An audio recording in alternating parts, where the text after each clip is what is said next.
Okay, so 3D animation today. Ever wonder how those characters on screen are so believable, how they practically breathe? It really is something, isn't it? And we're diving deep, going way beyond just making things look three-dimensional, right? Absolutely. It's about that extra layer, that believability, whether it's, a character's goofy grin or nailing that death-defying leap.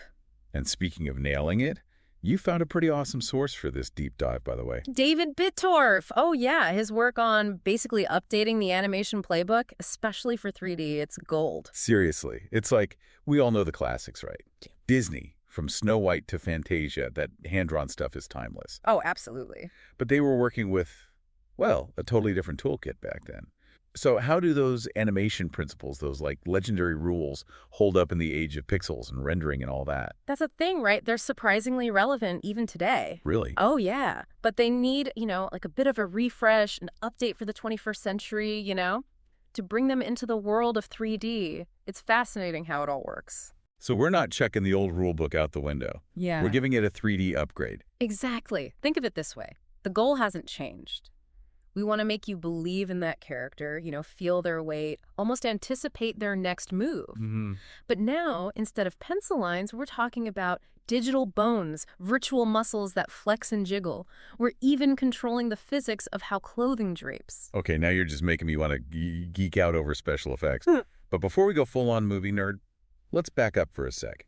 We've got these, 12 principles of animation: squash and stretch, anticipation, staging, the whole shebang. Yeah. I mean, it's a lot to process. It's a mouthful for sure, but don't worry, we're not going full animation textbook on you. Okay, good. We'll stick to the principles that really pop in the 3D world, and trust me, that's when things get really, really cool. Perfect. Because I am dying to know how squash and stretch of all things works when you're not just drawing a bouncing ball. Okay, so squash and stretch, it's kind of fun to say, honestly.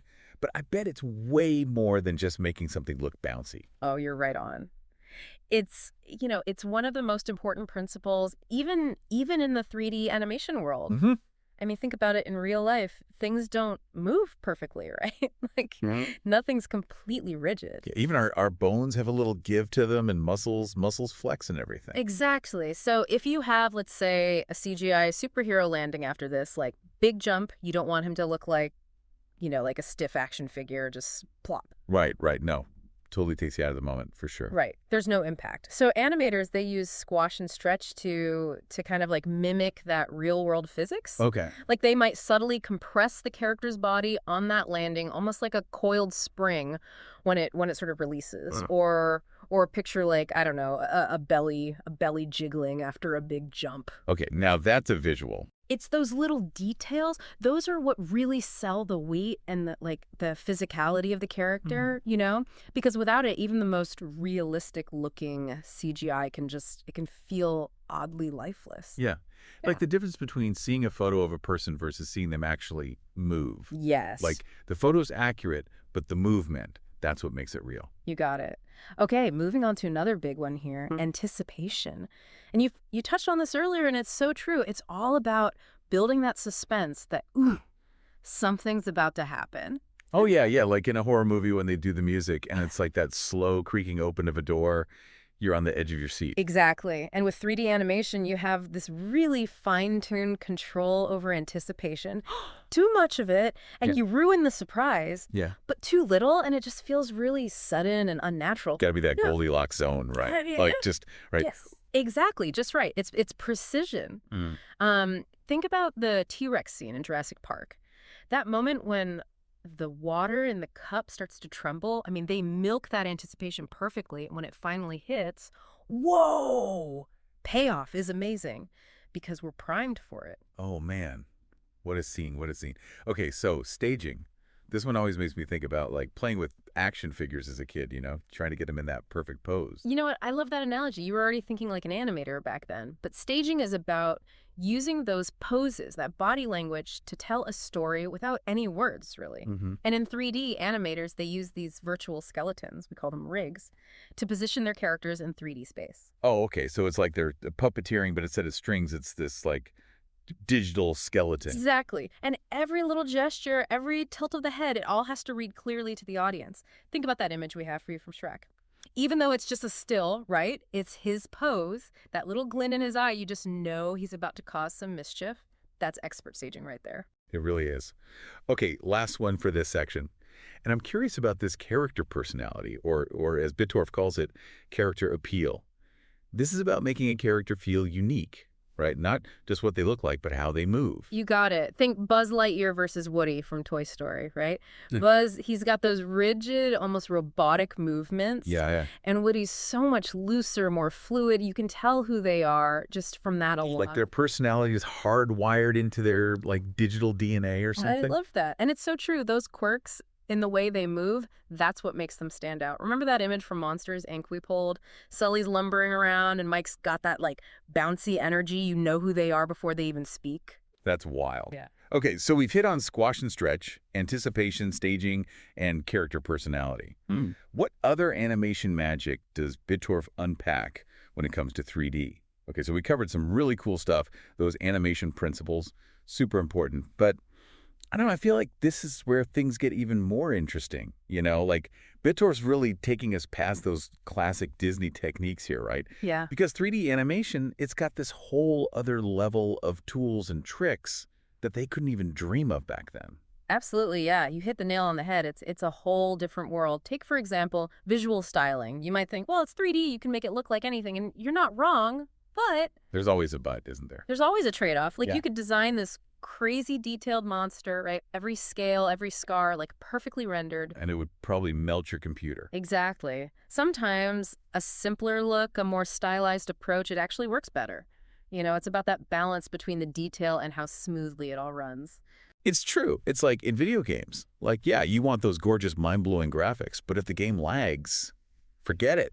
Nobody's having fun then. Exactly. And speaking of things that can be tricky, blending those motion styles, imagine like trying to make a cartoon animal move realistically. Oh, or wait, even harder, making the move like a human? I see those behind-the-scenes videos, where the animators are like acting it all out themselves. It's wild. Oh, it's so true. It really is like acting in a way. And that's where motion capture comes in, right?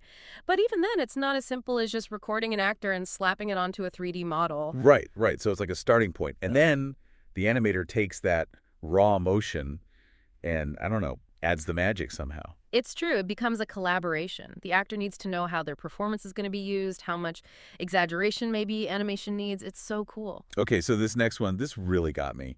Cinematic camera.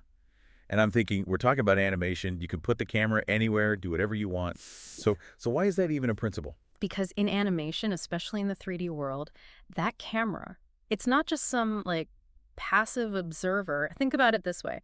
You know how much we love those epic action sequences in animated movies? Oh, yeah. The swooping shots, crazy angles, impossible perspectives, all that. The best. Gives me chills. A lot of that impact. Yeah. That's the camera work. 3D gives you this total control over that. So the way the camera moves, it actually becomes part of how the story's told, just like the characters' movements. So it's almost like the camera itself, it's got its own personality, like it's another character in the scene almost. Exactly. And then you've got facial animation.